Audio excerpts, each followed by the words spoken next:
আসসালামু আলাইকুম ভাইরা। খালি তো রোজা থাকলে হবে না, রোজার কাম করতে হবে।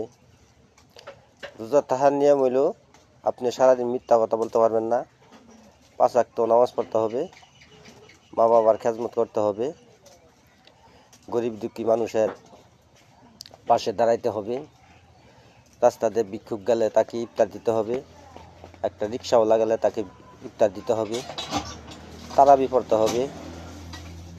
সমস্ত কিছু মিলাইয়া সমস্ত পরিবার নিয়ে আপনারা এই ইফতার খাইতে হবে।